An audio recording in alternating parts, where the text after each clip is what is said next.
लद्दाख के पास चीन के बॉम्बर तैनात हो गए हैं। चीन ने 8 H-6 फाइटर बॉम्बर तैनात कर दिए हैं। सैटेलाइट तस्वीरों से चीनी साजिश का खुलासा हुआ है। लद्दाख से काफी नजदीक है काशगर एयरबेस। 8 में से 2 H-6 बॉम्बर्स ALCM के साथ तैनात किए गए हैं। लद्दाख के पास चीन के बॉम्बर्स तैनात। हर गुजरते दिन के साथ भारत के साथ लगी हुई सरहद में कहीं ना कहीं तैनाती की, घातक हथियारों की, मिसाइल्स की तैनाती की नई खबर सुनने को मिलती है। लेकिन इससे पहले कि हम मेहमानों की तरफ रुख करें, आपको सबसे पहले यह दिखाता हूं।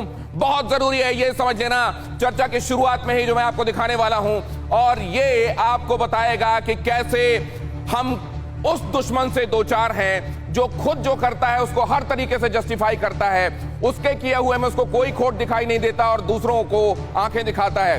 अमेरिका का विमान देखकर चीन का प्राण कैसे निकला, वो जरा हम आपको बताते हैं। अमेरिका ने यह देखने के लिए कि वॉर ड्रिल के दौरान चीन क्या कर रहा है, अपना एक टोही विमान यहां भेजा।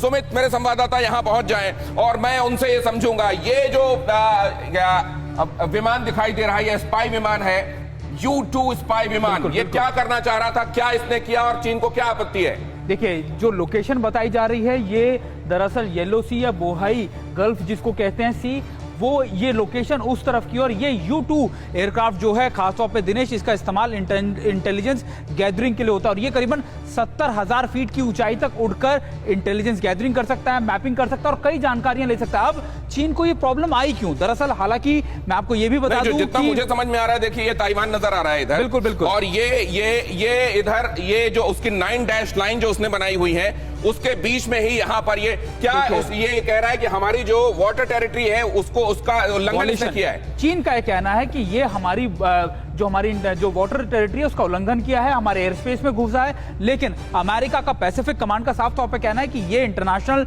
बाउंड्रीज है, यहाँ पर हम घूमने के लिए, हम यहाँ पे सर्विलेंस करने के लिए या फिर अपने एयरक्राफ्ट उड़ाने के लिए फ्री हैं। और इसी के लिए उन्होंने U-2 जो उनका एयरक्राफ्ट है, दिनेश, ये मैं आपको बता रहा था करीबन 50 से 60 साल हो चुके हैं। और ये लगातार, अगर आप देखें, एक नक्शे में हमने दिखाया इसको आते हुए खासतौर पर, और फिर यहां से किस तरीके से वापस लौटा। ये दूसरे नक्शे में अगर आप मैप में देख रहे हो, आपको ये देखेगा कि यहां से तो इसका ये पूरा पाथ दिखा रहा है, ये यहां से आया, इसने तस्वीरें ली। इसके बारे में ये बताया जाता है कि बहुत ऊंचाई से भी ये HD क्वालिटी की तस्वीरें ले सकता है। बिल्कुल, मैं आपको ये कह रहा था कि इसका जो पहला यूसेज था वो अमेरिकी इंटेलिजेंस एजेंसीज किया करती थी, खासतौर पर, और ना सिर्फ कोल्ड वॉर के दौरान बल्कि अफगानिस्तान में और कई जगह पे इसका इस्तेमाल किया गया है। 70,000 फीट की ऊंचाई पर उड़ान भर सकता है। 1950 के आसपास अमेरिका ने इस तरीके की टेक्नोलॉजी डेवलप कर ली थी। बिल्कुल, इतनी ऊंचाई से इतना HD तस्वीरें ले सकते हैं। इसके निकनेम को आप जानेंगे तो उसको वो भी इंटरेस्टिंग है, इसको ड्रैगन लेडी कहा जाता है, यानी ड्रैगन लेडी को उड़ाया गया ड्रैगन पर ही। और खास बात यह कि इंटेलिजेंस गैदरिंग के लिए